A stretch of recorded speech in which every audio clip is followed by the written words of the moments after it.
Hello guys. Rhythm law में आपका स्वागत है और स्वागत है बिहार मेंस की जीके क्लास 7th में। फर्स्ट हम देख रहे हैं एटमॉस्फेयर। पूछा जा चुका है पहले। अब एटमॉस्फेयर के बारे में फ्रेंड्स आप क्या क्या लिख सकते हैं। एटमॉस्फेयर क्या है, किस चीज़ से बनता है, कौन कौन सी लेयर्स हैं।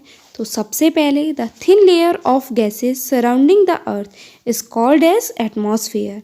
कौन कौन सी गैसेज हैं, nitrogen, oxygen, carbon dioxide, neon, argon, helium, methane.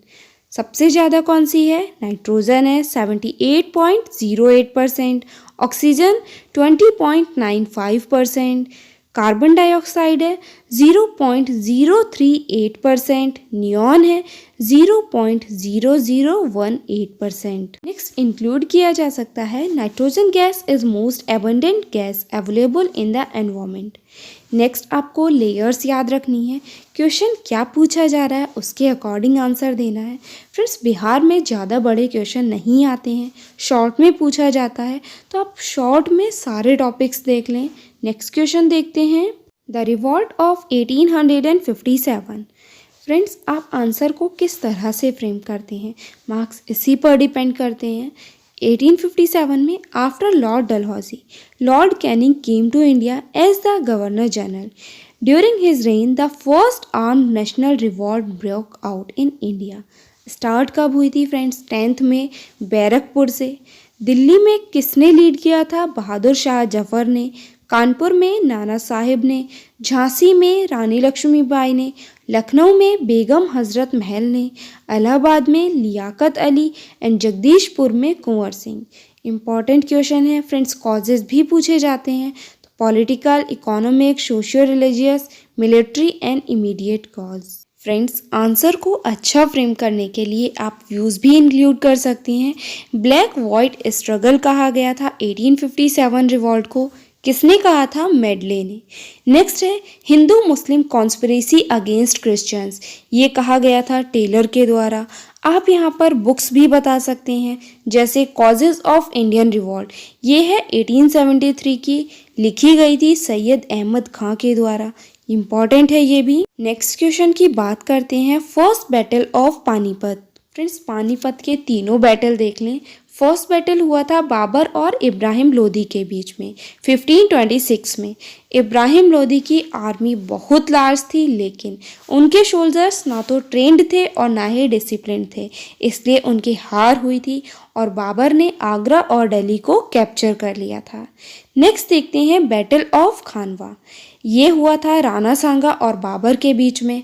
कब हुआ था, 1528 में खानवा में हुआ था। और इसी बैटल के बाद में बाबर ने एक्वायर किया था टाइटल ऑफ गाजी। नेक्स्ट देखते हैं battle of Chanderi. Friends Babur के सारे बैटल्स इंपॉर्टेंट हैं। बैटल ऑफ चंदेरी देखते हैं। Medini Rai was the ruler of Chanderi. Babur invaded Chanderi in January 1528.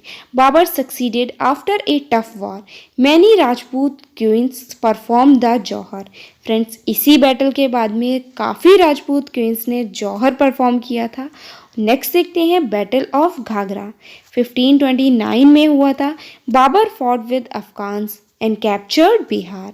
Friends Babur के आपने 4 बैटल देखे, ईयर आप इजीली याद रख सकते हैं, 1526, 27, 28, 29। और 1530 में बाबर की डेथ हो गई थी। टॉम्ब कहाँ पर है, काबुल में है, ये भी याद रखिएगा। नेक्स्ट देखते हैं क्रिप्स मिशन। चर्चिल को फोर्स किया गया था to change his attitude towards India due to uncertain position of the allied nations in world war second and under pressure of USA, China and Australia. Friends Stafford Cripps को India भेजा गया था to discuss the issue with Indian leaders. कब भेजा गया था, 1942 में, year भी याद रखना है। क्रिप्स ने यहाँ पर प्रेजेंट किया था प्रपोजल डोमिनियन स्टेटस का, लेकिन रिजेक्ट कर दिया गया था इंडियन लीडर्स के द्वारा और ये फेल हो गया था। फ्रेंड्स क्रिप्स मिशन के लिए ही महात्मा गांधी ने कहा है, ए पोस्ट डेटेड चेक था on A crumbling bank. Important term है, पूछी जाती है। नेक्स्ट देखते हैं rule of law, most important है। ओरिजिन कहाँ पर है, इंग्लैंड में। इम्पॉर्टेंट है लॉर्ड डाइसी, तो दोनों याद रखना है, लॉर्ड डाइसी और England.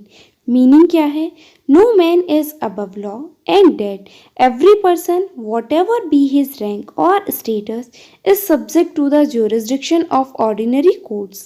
Also, it says that no person shall be subject to harsh, uncivilized, or discriminatory treatment, even for the sake of maintaining law and order. इसके 3 point है वो भी याद रखने हैं। फ्रेंड्स, रूल ऑफ लॉ को अच्छे से समझ लें। अब इसमें 3 बेसिक मीनिंग्स दिए गए हैं रूल ऑफ लॉ के।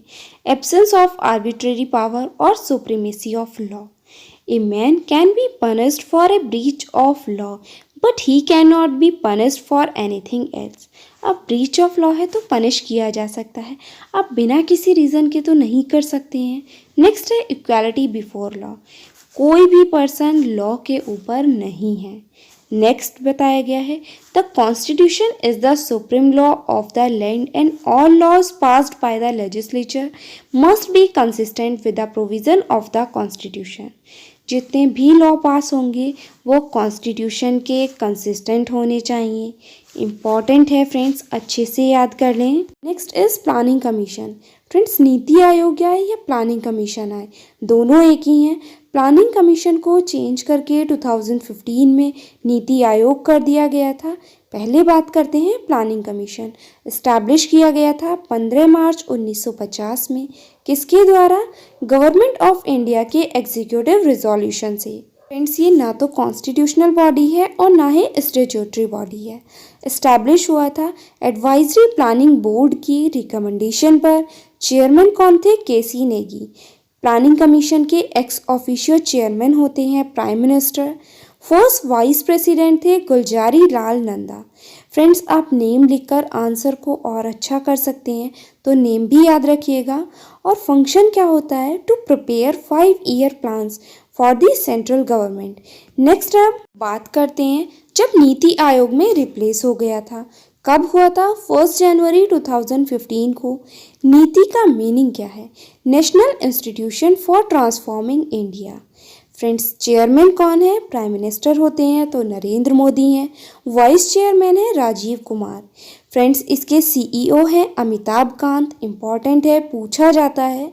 नेक्स्ट है the status of its vice chairperson is equivalent to the cabinet federalism.